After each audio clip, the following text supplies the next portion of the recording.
हरे, हरे कृष्णा कृष्णा कृष्णा हरे हरे, हरे राम राम राम हरे हरे, हरे कृष्णा कृष्णा कृष्णा हरे हरे, हरे राम राम राम हरे हरे, हरे कृष्णा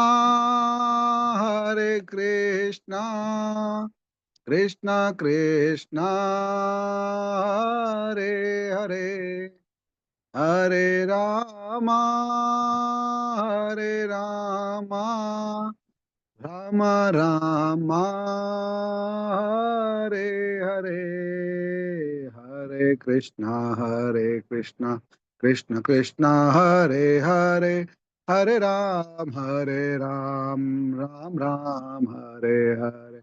जय प्रभुपाद, श्रीला प्रभुपाद, जय प्रभुपाद, जय प्रभुपाद, जय गुरुदेव, जय गुरुदेव, जय गुरुदेव, जय गुरुदेव। हरे कृष्णा कृष्णा कृष्णा हरे हरे, हरे राम राम राम हरे हरे।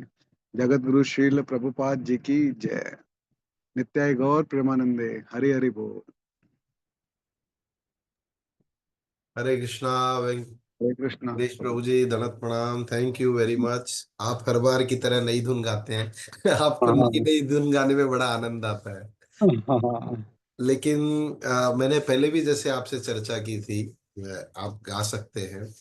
फिर भी हम्म, अगर आप एक ही धुन को पकड़ के गाएंगे तो हम्म, उसमें मंझ जाएंगे। नहीं तो क्या होता, बहुत सारी धुनों के चक्कर में हम लोग कई बार आगे पीछे हो जाते हैं। एक हम्म, हम्बल रिक्वेस्ट है, बाकी जैसा आप चाहे ठीक कर सकते हैं। ठीक हरे है। कृष्ण। तो आप सब लोगों का बहुत बहुत स्वागत है हमारी भगवत गीता क्लास में। आज हम लोग भगवत गीता का पहला अध्याय के जो 3 श्लोक बचे हुए हैं उन्हें समाप्त करने का प्रयास करेंगे। और अभी तक जैसा हम लोगों ने देखा कि अर्जुन अपनी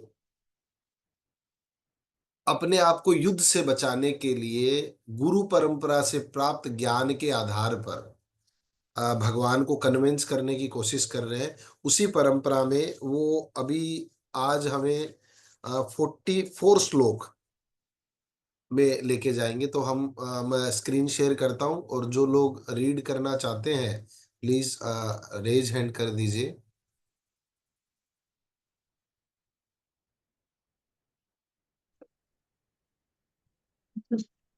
आज 44। यस गिरीश प्रभु जी, प्लीज आप रीड करिए।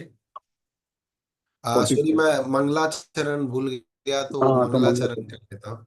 ओम अज्ञानतिमिरान्धस्य ज्ञानाञ्जनशलाकया चक्षुरुन्मीलितं येन तस्मै श्री गुरुवे नमः। श्री चैतन्य मनोभीष्टं स्थापितं येन भूतले स्वयं रूपा कदा मह्यं ददाति स्वपदान्तिकं। वन्दे हम श्री गुरु श्रीयुतपदकमलं श्री गुरून् वैष्णवांश्च श्री रूपं सागर जातम सगण रघुनाथानितं तं सजीवं सावद्वैतम सावधूतम परिजन सहितं कृष्ण चैतन्य देवम श्री राधा कृष्ण पादान सगण ललिता श्री विशाखान्वितांश्च नमः। ओम विष्णुपादाय कृष्ण पृष्ठाय भूतले श्रीमते भक्ति वेदांत स्वामिनिति नामिने नमस्ते सरस्वती देवे गौरवाणी प्रचारिणे निर्विशेष शून्यवादी पाश्चात्य देशतारिणे वाञ्छाकल्पतरुभ्यश्च कृपा सिन्धुभैव च पतितानां पावनेभ्यो वैष्णवेभ्यो नमो नमः।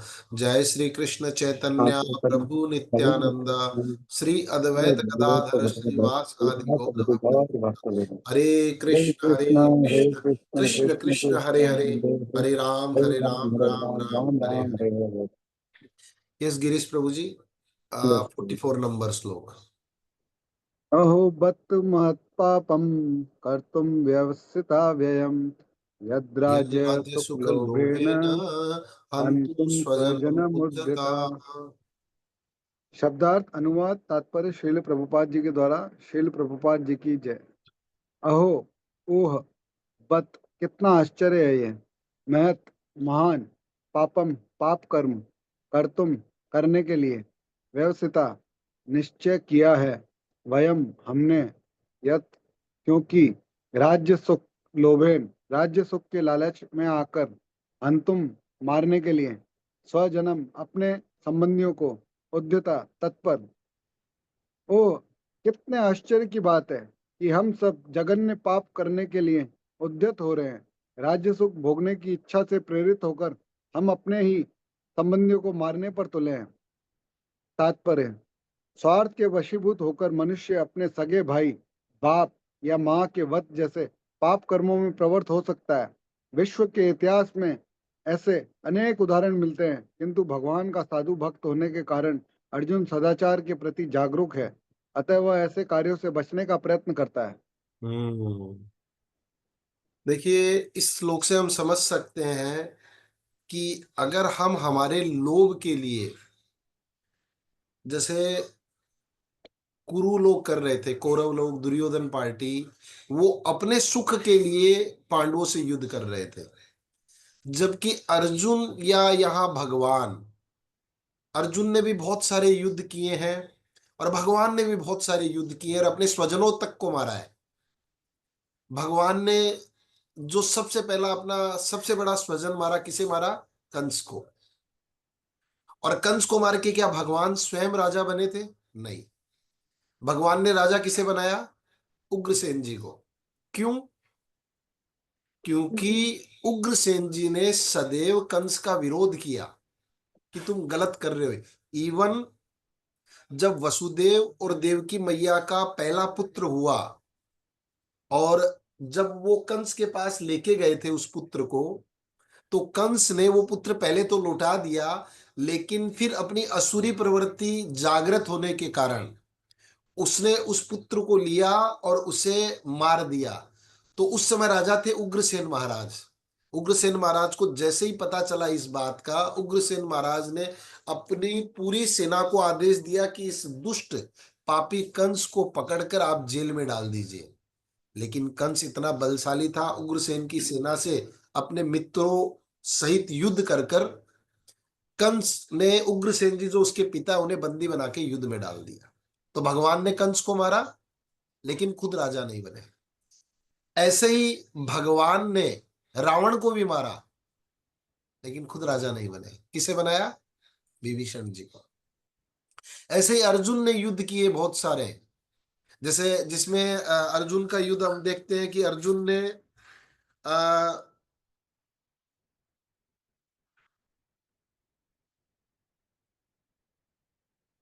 अर्जुन ने सबसे पहला युद्ध किया था शिवजी से। लेकिन क्या किया? शिवजी को प्रसन्न करने के लिए, अपने लोभ के लिए नहीं कि मुझे कुछ मिल जाए। शिवजी चाह रहे थे, उनकी धनुर्विद्या को सीखना देखना चाह रहे थे।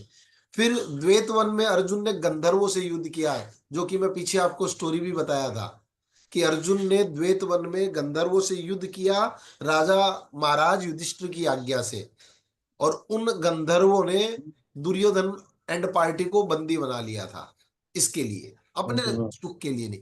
इवन ये जो युद्ध है, इस युद्ध को भी पता है कि अर्जुन जीतने के बाद राजा नहीं बनने वाला है।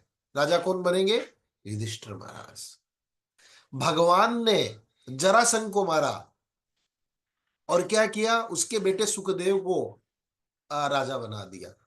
तो भगवान या भगवान के भक्त कोई भी उच्च कार्य करके, सर्वश्रेष्ठ कार्य करके भी उसका श्रेय अपने पास नहीं रखते, वो सदैव दूसरों को देते हैं। ये भगवान और भक्तों का विचार होता है। और जैसे बताते ना, यहाँ भगवान का साधु भक्त होने के कारण अर्जुन सदाचार के प्रति जागरूक है। एक जो भक्त होता है वो सदैव सद आचार, आचरण के प्रति जागरूक होता है और वह गलत कार्यों से बचने का प्रयत्न करता है। यस वेंकटेश प्रभु जी, 45 नंबर श्लोक पढ़ सकते हैं। यदि मां प्रतीकारं शस्त्रं शस्त्रपाणयः धृतराष्ट्ररणे हन्युस्तन्मे क्षेमतरं भवेत्। शब्दार्थ अनुवाद तात्पर्य श्रील प्रभुपाद द्वारा। यदि यदि माम मुझको अप्रतिकारम प्रतिरोध न करने के कारण अशस्त्रम बिना हथियार के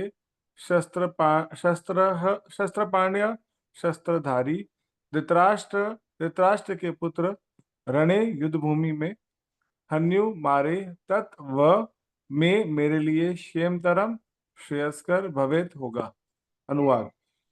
यदि शस्त्रधारी धृतराष्ट्र के पुत्र मुझे निहत्थे तथा रणभूमि में प्रतिरोध न करने वाले को मारे तो वह तो यह मेरे लिए श्रेयस्कर होगा। तात्पर्य। क्षत्रियों के युद्ध नियमों के अनुसार ऐसी प्रथा है कि निहत्थे तथा विमुख शत्रु पर आक्रमण न किया जाए, किंतु अर्जुन ने निश्चित किया कि शत्रु भले ही इस विषम अवस्था में उस पर आक्रमण कर दे, किंतु वह युद्ध नहीं करेगा। उसने इस पर विचार नहीं किया कि दूसरे दल युद्ध के लिए कितना उद्यत है। इन सब लक्षणों का कारण उसकी दयाद्रता है, जो भगवान के महान भक्त होने के कारण उत्पन्न हुई। हाँ, ये एक महान भगवान के भक्तों का एक और स्वभाव होता है, वो कभी भी मरने से घबराते नहीं है।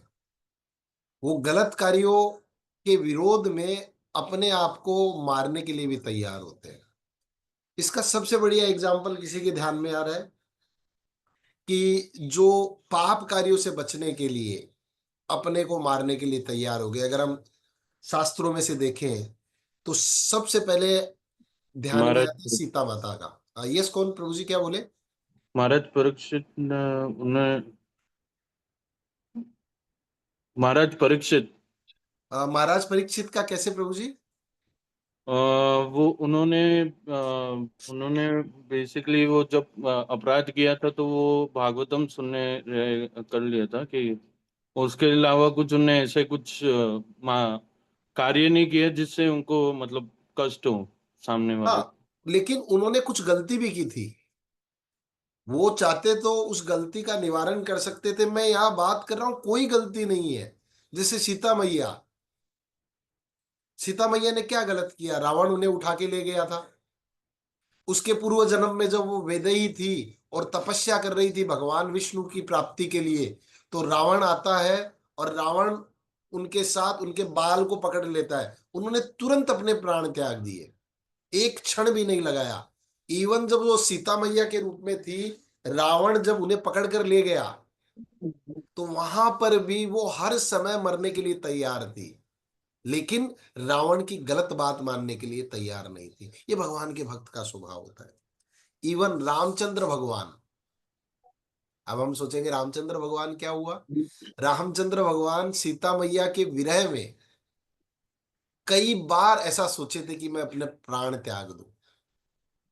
इवन जब लक्ष्मण जी को वो शक्ति लग गई थी और लक्ष्मण जी मूर्छित हो गए थे, उस समय भी रामचंद्र भगवान के मन में आया कि मैं जब अयोध्या जाऊंगा तो माता को क्या मुंह दिखाऊंगा।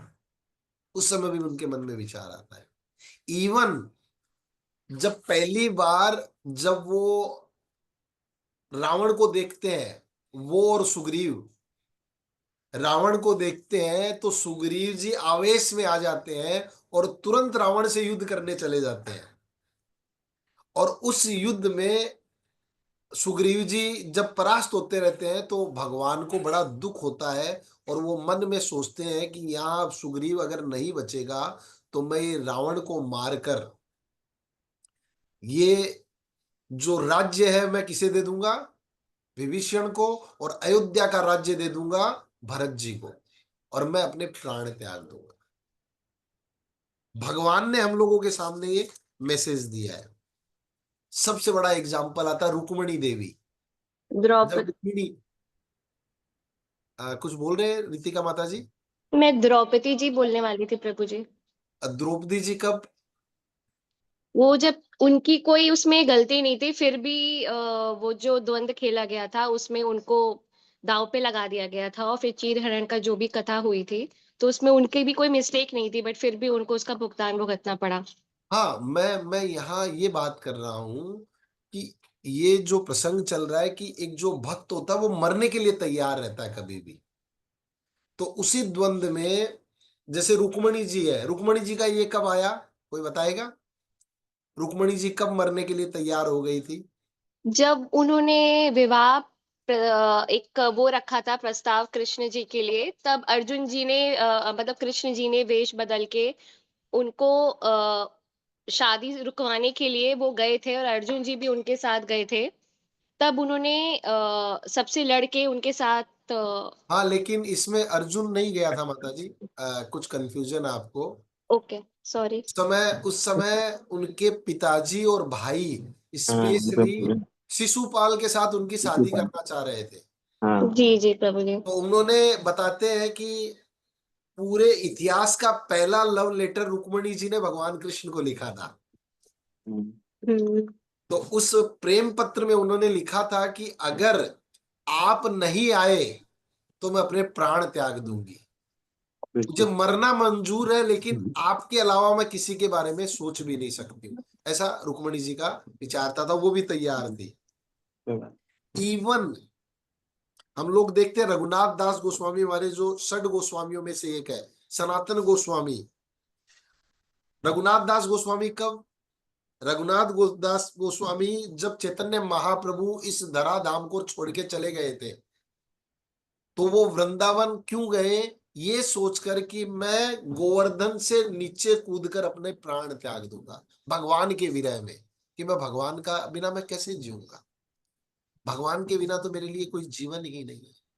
सनातन गोस्वामी जब उन्हें कुष्ठ रोग हो गया था, तो उनकी इच्छा हुई कि मेरे बहुत पाप बढ़ गए हैं, मेरे पाप कर्मों का यह प्रभाव है, तो मैं जगन्नाथपुरी जाता हूं और रथ यात्रा का जो पहिया है, रथ का पहिया है, उसके नीचे जाकर अपना प्राण त्याग देता हूं। लेकिन वहां चैतन्य महाप्रभु कहते हैं कि तुम मेरे शरणागत हो तो तुम्हारा शरीर मेरा शरीर है, तुम इसके बारे में सोच भी नहीं सकते हो।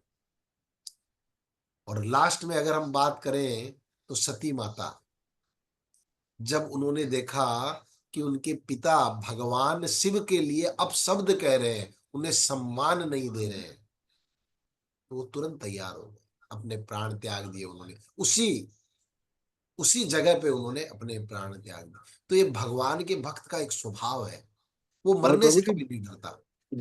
दधीची ऋषि जिन्होंने हाँ, अपने दधीचि ऋषि ने त्याग दिए अपने प्राण, मतलब सोचा भी नहीं। आप सोचिए किसी व्यक्ति के पास आप जाके बोलो कि आप मेरे लोभ के लिए आप मर जाओ, तो कैसा लगेगा?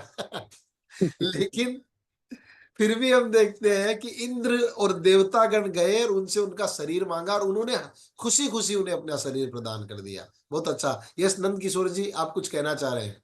हाँ प्रभु जी, जटायु जी का भी उदाहरण दे हाँ, सकते हैं जटायु प्रभु। जी ने, और उस प्राण त्याग का उन्हें फल क्या मिला? कि भगवान भगवान ने स्वयं अपने पिता का जो वो क्रियाक्रम नहीं कर पाए थे, जटायु जी का अपने पिता की तरह क्रियाक्रम किया। ये भगवान की भक्ति का प्रभाव है। तो इसलिए हमारी चर्चा चल रही थी, भगवान का भक्त जो होता है मृत्यु से कभी भयभीत नहीं होता। जैसे यहाँ अर्जुन है, अर्जुन बोल रहा मैं गलत काम नहीं करूंगा, वो पाप को नहीं समझ पा रहे हैं, मैं मर जाऊंगा, मैं मरने तैयार हूं वो। और यहाँ नीचे लिखा हुआ ना कि वो ऐसा इसलिए नहीं कह रहा है, इन सब लक्षणों का कारण उनकी दयाद्रता है, जो भगवान के महान भक्त होने के कारण उसमें उत्पन्न हुई है। वो कोई कायरता की वजह से नहीं बोल रहा है, युद्ध से नहीं घबरा रहा है। अर्जुन अर्जुन का गांडीव फेमस था, अर्जुन के गांडीव के बारे में फेमस था कि अर्जुन के हाथ में अगर गांडीव है तो कोई उसे पराजित नहीं कर सकता था, पॉसिबल ही नहीं था उसके पराजित होना। तो इसके लिए भगवान के भक्त का ये स्वभाव होता है। तो अभी लास्ट श्लोक आज हम लोग कंप्लीट करेंगे इस अध्याय का। यस, कौन पढ़ेंगे? नंद किशोर जी आप ही पढ़ेंगे? जरूर प्रभु जी। यस प्लीज पढ़िए। संजय उवाच एवमुक्त्वा अर्जुन संख्ये रथोपस्थ उपाविशत विसृज्य शशरं चापं शोक शोकसंविघ्न संविघ्न मानसः। मानसः। शब्दार्थ।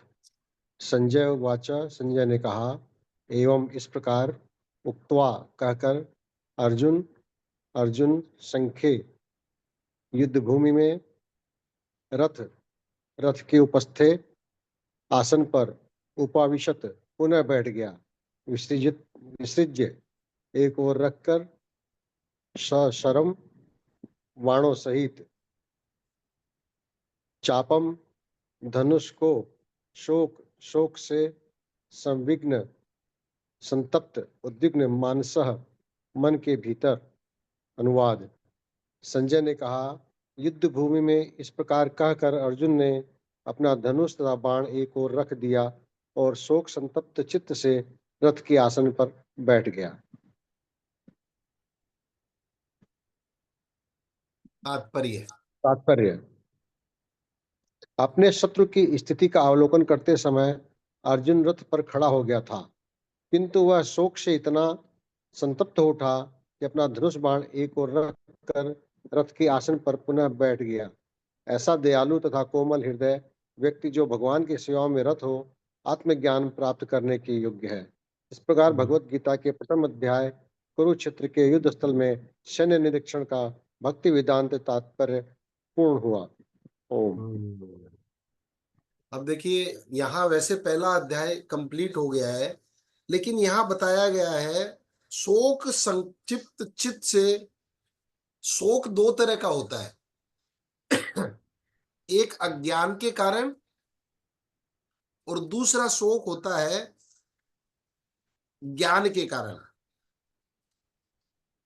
दो तरह के शोक है, अज्ञान से उत्पन्न शोक और ज्ञान से उत्पन्न शोक। तो हम जैसे शास्त्रों के माध्यम से देखते हैं तो अज्ञान के कारण शोक हुआ सबसे ज्यादा किसको, कोई बताना चाहेगा? अर्जुन को। हाँ जी, अर्जुन को। हाँ ठीक है, अर्जुन की तो बात ही चल रही है। Very good. हम लोग देखते हैं महाराज भरत। यस गिरीश प्रभु। भीष्म जी को भी शोक हुआ था अज्ञान के कारण। नहीं, भीष्म जी कभी अज्ञान में नहीं थे। धृतराष्ट्र धृतराष्ट्र तो सदैव जीवन में अज्ञान ही था और उसको कभी शोक भी नहीं हुआ। कर्ण प्रभु नहीं, कर्ण को भी कभी अज्ञान नहीं हुआ। कर्ण भी कभी शोक में नहीं गया। इवन भगवान ने स्वयं जाकर कर्ण को बता दिया था, लेकिन वो इतना डफर था, फिर भी बोले नहीं, मैं दुर्योधन की तरफ से युद्ध करूंगा। इवन भगवान बोले उसको कि तू ज्येष्ठ पांडव है, मैं तुम्हें वचन देता हूं, अगर ये युद्ध में विजयी हुए तो तू राजा बनेगा और युधिष्ठिर महाराज राज्य छोड़ देंगे। बोला नहीं, मैं रहूंगा तो दुर्योधन के साथ ही। तो हम लोग देखते हैं अज्ञान के कारण शोक हुआ किसे? शकुनी। भरत महाराज को। कैसे? भरत महाराज ने अपना पूरा राज्य, सुंदर पत्नी, बच्चे, सब कुछ छोड़ दिया, लेकिन एक हिरण में आसक्त हो गए और मृत्यु के समय शोक कर रहे हैं कि इस हिरण का क्या होगा, अरे ये हो गया, वो हो गया। इवन वो यहां तक कहते हैं कि ये अगर मुझे कुछ हो गया तो इसका क्या होगा। मतलब जिस व्यक्ति ने अपनी सुंदर पत्नी, इतना बड़ा राज्य, भाव के स्तर पर पहुंच गए थे, और वो किस चीज के लिए शोक कर रहे हैं? एक हिरण के बच्चे के लिए। ये अज्ञान के कारण शोक है। फिर हम देखते हैं राजा पुरंजन का शोक। राजा पुरंजन मृत्यु के कगार पर है और उसकी पत्नी उसे छोड़कर चली गई है। सॉरी, उसकी मृत्यु के पगार पर है और वो सोच रहा है, हाय हाय मेरे बिना मेरी पत्नी का क्या होगा। एक कुलिंग पक्षी है, उसकी पत्नी को बहेलिया मार देता है। श्रीमद् भागवतम के 7वें स्कंद में वर्णन है इसका। उसकी पत्नी को बहेलिया मार देता है। वो चाहता है तो वहां से उड़ सकता था, लेकिन नहीं, वो हाय हाय मेरी पत्नी के बिना मेरा क्या होगा। राजा जो पुरंजन है, उसके शोक का परिणाम क्या हुआ? अगले जन्म में उसे स्त्री शरीर मिला। मृत्यु के समय उसे शोक हुआ। जो ये कुलिंग पक्षी है, उसके साथ क्या हुआ? अपनी पत्नी के शोक में वो भी उस शिकारी का शिकार बन गया।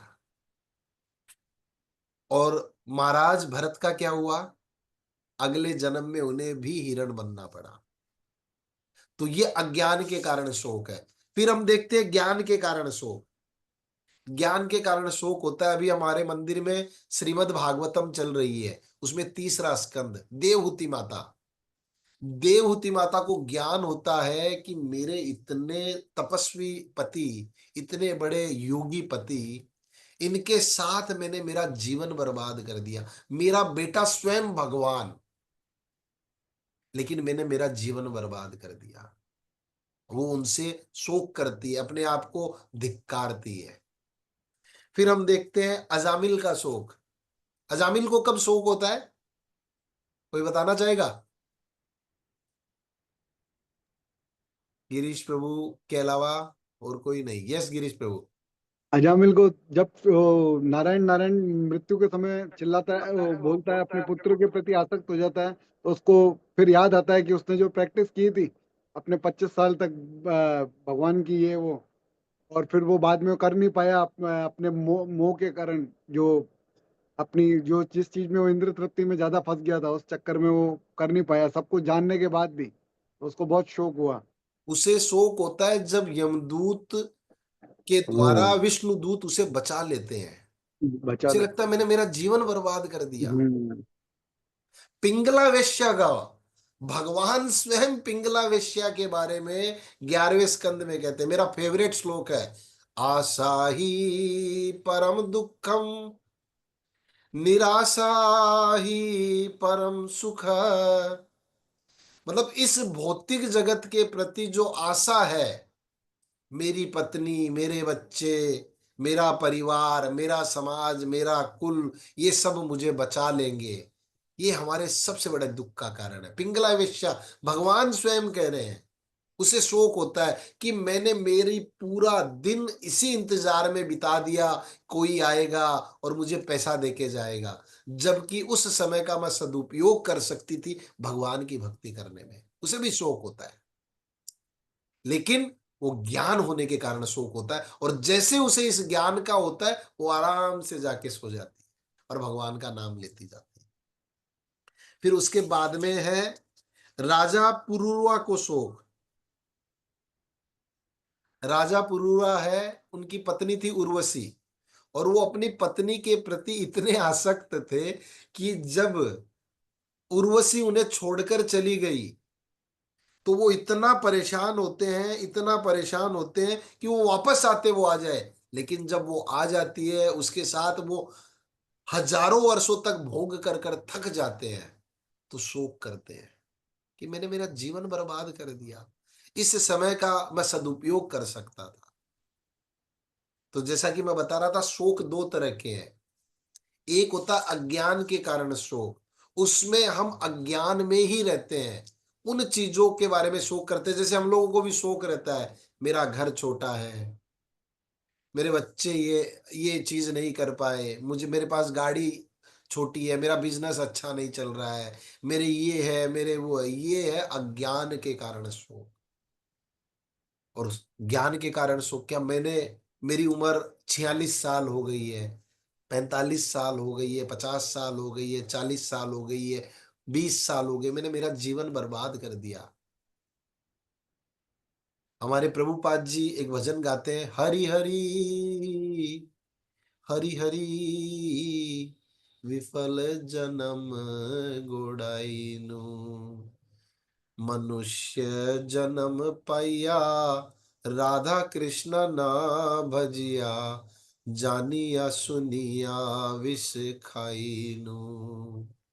ये विलाप होना चाहिए हमारे जीवन में, ये शोक होना चाहिए।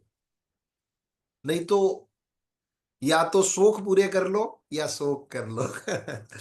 शोक पूरे कभी नहीं होंगे, इच्छा अनंत है। यहाँ अभी 8-10 लोग हैं, आप बताइए, आपने अभी तक जितनी इच्छाएं की है काफी पूरी हुई, क्या कभी रुकी है? नहीं, और नई इच्छा का निर्माण हो जाता है। इच्छा को तो रोक कर ही, उसको समाप्त कर कर ही हम सुखी हो सकते हैं। तो यहाँ अर्जुन भगवान से शोक संदिग्ध मन से कह रहा है कि अब मैं युद्ध नहीं करूंगा। और ये सुनकर धृतराष्ट्र बड़ा प्रसन्न हो रहा है, धृतराष्ट्र को बड़ा मजा आ रहा है, वो बड़ा खुश हो रहा है, अरे वाह मजा आ गया। लेकिन अब हम नेक्स्ट वीक अगले अध्याय में पढ़ेंगे कि किस तरह से भगवान अर्जुन के सारे जो धर्म पर आधारित तथाकथित, जो हम बोलते ना परिवार धर्म, ये धर्म वो धर्म, उनको छिंद छिंद कर कर भगवान उसे परम ज्ञान देते हैं कि मैं जो कह रहा हूं वो करो। और अर्जुन जैसे ही भगवान की शरण में जाते हैं उसके ज्ञान के चक्षु खुल जाते हैं। हरे कृष्णा। तो आज हम लोगों ने जो चर्चा की उससे संबंधित कोई क्वेश्चन या कोई करेक्शन या और कुछ एडिशन कोई भक्त करना चाहता तो कर सकते, 1 मिनट हमारे पास है। यस रंजिता प्रभु माता जी जी, आप मुझे कुछ ये करना चाह रहे हैं? पूछना है। हाँ प्रभु जी, मैं ये पूछ रही हूँ कि जैसे आपने बताया कि वो सती माता जी ने अपने आप को आग लगा दी थी, और भी बाकी सब एग्जाम्पल्स दिए। तो जैसे हम बोलते हैं कि सुसाइड करना नहीं चाहिए, मतलब उसमें गति नहीं मिलती, या फिर तो वैसे क्या पहले ऐसे नहीं होता था सतयुग में, या जो भी युग में हमने बाकी में भी? सुसाइड किस चीज के लिए की है उस पर डिपेंड करता है। ओके। सती माता ने आत्मदाह किया था, किस लिए? भगवान के लिए, कि भगवान भगवान का के लिए किया अपमान हो रहा उन्होंने। है। हम्म। इवन तो फिर हम लोग उस देख रहे हैं कि इवन हम्म। जो सनातन गोस्वामी है, जो रथ के पहिए के नीचे आ रहे, वो भगवान के लिए सुसाइड कर रहे हैं, रघुनाथ दास हाँ गोस्वामी, लेकिन उन्हें अलाउ नहीं किया गया। और सती माता का एक और बहुत बड़ी लीला है, आपने सुनी होगी। सती माता का जो ये आत्मदाह हुआ था उसका एक गूढ़ कारण और है। जब भगवान राम सीता माता के विरह में जंगल जंगल घूम रहे थे और पेड़ पत्तियों से पूछ रहे थे, हाँ सीते, क्या आपने मेरी सीता को देखा है, बताइए बताइए, इतना विरह और इतना रुदन कर रहे थे। उसी समय ये सती मैया और भगवान शिव भी उधर से जाते हैं, और भगवान शिव जा रहे हैं तो भगवान उन्हें प्रणाम करते हैं। तो सती माता कहती है, आप किसे प्रणाम कर रहे हैं? बोला, वो मेरे भगवान राम। बोले, ये अयोध्या का राजकुमार जो अपनी पत्नी के विरह में पेड़ पत्तियों से, पशु पक्षियों से पूछ रहा है मेरी पत्नी का, ये भगवान है? बोला, हाँ ये भगवान है, और भगवान लीला कर रहे हैं। बोले, मैं नहीं मानती, तो मैं परीक्षा लूंगी। ठीक है जाओ परीक्षा, चलो। बोले, नहीं मैं नहीं जाऊंगा। भगवान शिव बोलते, मैं नहीं जाऊंगा। सती माता आगे जाती है, और आगे जाके भगवान राम जिस रास्ते से जा रहे थे उस रास्ते में आगे जाके अपने आप को सीता मैया का रूप धारण कर लेती है।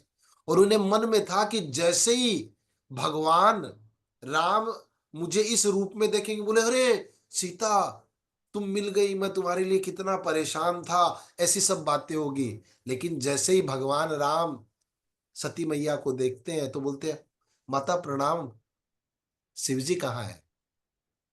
वो बड़ा आश्चर्य होती है, बड़ा दुख होता है, और चुपचाप आ जाती है। तो अब शिवजी पूछ रहे हैं, बोले, तू क्यों गई थी? बोल रही थी ना मैं परीक्षा करके आती हूँ। बोले, नहीं नहीं, मैं तो नजदीक से प्रणाम करने गई थी। अब बोले कैसे कि मेरी फजीयत हो गई है, मेरे साथ ये हो गया है? तो वो बोलती है, मैं तो नजदीक से प्रणाम करने गई थी। लेकिन शिवजी तो सब कुछ जानते हैं, शिवजी तो सब कुछ जानते। तो शिवजी बोले, और शिवजी ने देखा और बोला, तब शिवजी कहते हैं, ये शिव पुराण में वर्णन है, हमारे आचार्य लोग बताते हैं कि तब शिवजी कहते हैं कि आपने एक बार मेरी माता का रूप धारण कर लिया है, अब इस शरीर में आपका और मेरा मिलन नहीं हो सकता है।